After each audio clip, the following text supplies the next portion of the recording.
नमस्ते। कक्षा 6 हिंदी साहित्य।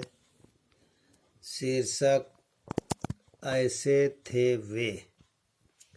प्रश्न संख्या 132। रात में देखा, कांटे, छुरी तथा मांस के अनेक खाद्य पदार्थों से सजी लंबी मेज के एक ओर मेरे लिए कढ़ी, चावल, साग, दही आदि के कटोरे कटोरियों से भरी चमचमाती थाली रखी हुई है। उन्होंने जिस प्रकार मेरी इच्छा का ध्यान रखा, उसी प्रकार वे मेज के शिष्टाचार की ओर भी सतर्क थे।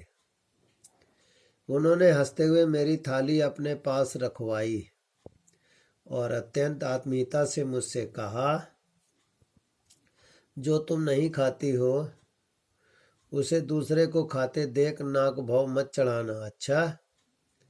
आम काटने की कला में उन्हें विशेष प्रवीणता प्राप्त थी, जिसका प्रदर्शन कर वे अपनी अतिथियों को विस्मित कर देते थे। चाकू से कलमी आम को एक ओर से चीरकर बड़ी सफाई से उसकी गुठली बाहर निकाल देते थे और आम साबुत सा ही दिखाई देता था। व्यक्तिगत संबंधों की स्वीकृति और निर्वाह में उनके तुलना में उनके साथ ठहरने वाले व्यक्ति बहुत ही कम हैं। प्रश्न इस प्रकार है। रात में महादेवी वर्मा ने खाने में कटोरी में क्या क्या देखा? प्रश्न नंबर 2, शिष्टाचार के प्रति कौन सतर्क था? प्रश्न नंबर 3,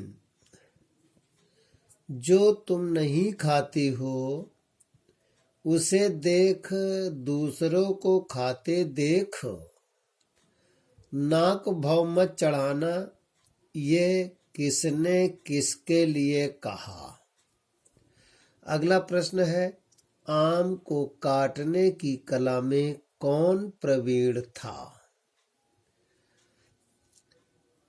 अगला प्रश्न है, आम के काटने में गुठली कौन बाहर निकाल देता था? अंतिम प्रश्न है, किसकी स्वीकृति और निर्वाह में कौन उसके तुलना में सटीक नहीं बैठ सकता? यह किसने कहा? किसके लिए कहा गया? प्रश्न संख्या 132। शब्दार्थ इस प्रकार है। तत्कालीन, उस समय, गतिविधि, चेष्टा, अंकित, चित्रित, परिधान, पोशाक, स्वामित्व, मालिकाना हक, टिप्पणी, टीका, व्याख्या, भावुकता, भावुक होने की स्थिति, मानवीय मनुष्यता। प्रश्न उत्तर इस प्रकार है। प्रश्न नंबर 2, प्रस्तुत संस्मरण में किस सदी और किस दशक की बात की गई है? प्रस्तुत संस्मरण में 18वीं सदी की बात की गई है। आचार्य कुमारी तुलास्कर भास्कर कौन थी? आचार्य कुमारी तुलास्कर भास्कर लेखिका की स्थानीय अभिवाहिका थी। अत्यधिक शासकीय व्यवस्था में भी पंडित जी का व्यवहार कैसा था?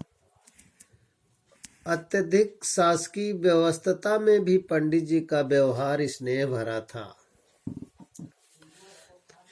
प्रश्न नंबर 3, आचार्य तुलास्कर किन गतिविधियों से जुड़ी थी?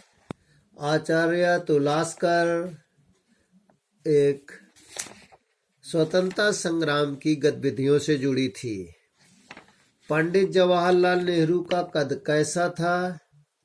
पंडित जवाहरलाल नेहरू मझला कद, गोरा रंग, स्वच्छ खादी के परिधान में, दुबली पतली पर सशक्त काया, चौड़ा उज्ज्वल माथा, लंबा सा चेहरा, सीधी नाक, हंसी से भरे ओठों में चमकते दांत, इत्यादि का स्वरूप वर्णन है। प्रयाग महिला विद्यालय के प्रथम कुलपति कौन थे? प्रयाग महिला के विद्यालय के प्रथम कुलपति प्रधानमंत्री जी थे। लेखिका ने दद्दा संबोधन किसके लिए प्रयोग किया है? लेखिका ने दद्दा संबोधन मैथिली शरण गुप्त के लिए प्रयोग किया है। विद्यार्थी प्रश्नोत्तर लिखेंगे, याद भी करेंगे।